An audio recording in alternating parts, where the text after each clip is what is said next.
For years, FBS teams have scheduled early, season matchups against FCS opponents to start their season with an easy win. Or, what should be an easy win? Sometimes, these FCS teams walk out of the clash with a nice paycheck and a stunning victory. This year, those wins have come at a historic rate.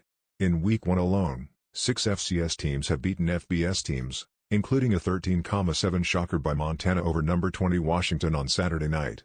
Montana holds on to defeat number 20 Washington, 13,7.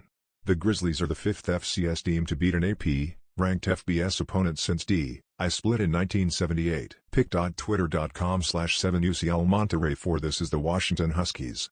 Okay. This is App State over Michigan, Montana coach Bobby Hauck, a former Washington assistant, told reporters, per the Associated Press. Bender, can defense win a championship?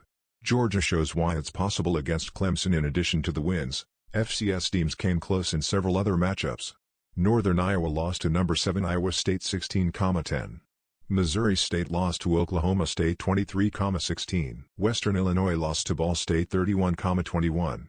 South Dakota lost to Kansas 17,14. A result that had Jayhawks fans spilling onto the field. Kansas has stormed the field after beating FCS South Dakota. Pick.twitter.com/K6R5XT. But let's focus on the FCS's wins. The final scores, according to longtime FCS observer Brian McLaughlin, that is already the most in a season since 2018. And this is just after the first week.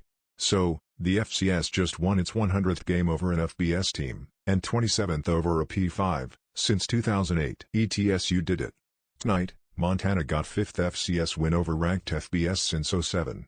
FCS players recruits, don't let anybody tell you this isn't real ball when you pick this level. 6 down. Pick.twitter.com/FOPOCGN5BH. It's impressive enough that these teams picked up the wins, not to mention that all of them were home games for the FBS schools. But let's dive into how this happened. It starts with defense. The 6 FBS teams were held to an average of 18.5 points per game. A figure that was inflated by the 13 points UNLV scored in its double overtime game versus Eastern Washington. They averaged 359.3 total yards, with Washington and UConn both posting fewer than 300 yards in their losses. The FCS teams averaged 374.2 yards per game. The FCS defenses did more than limit the yardage. They also forced mistakes. FCS teams were a combined plus 12 in turnover margin, 16,4. Forcing 11 interceptions and 5 lost fumbles. FCS offenses lost just 2 fumbles and threw just 2 interceptions. Both interceptions and one of the lost fumbles came from Eastern Washington. Of course, these teams also had to get it done on offense, and they did, especially early.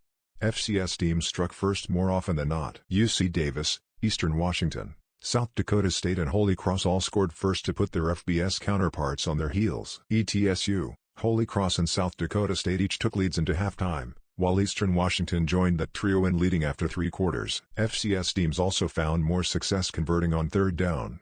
They were successful on 35 of 88 attempts compared to 32 of 92 by FBS teams. What could be some of the other reasons? Overlooking the opponent. Lack of preparation coming into the matchup. Just simply being outplayed on a given day. Those are questions only those in the programs can answer. But for now, college football fans can enjoy true underdog victory moments like this one. Musical notes. Up with Montana. Pick.twitter.com/Zuanba11egg.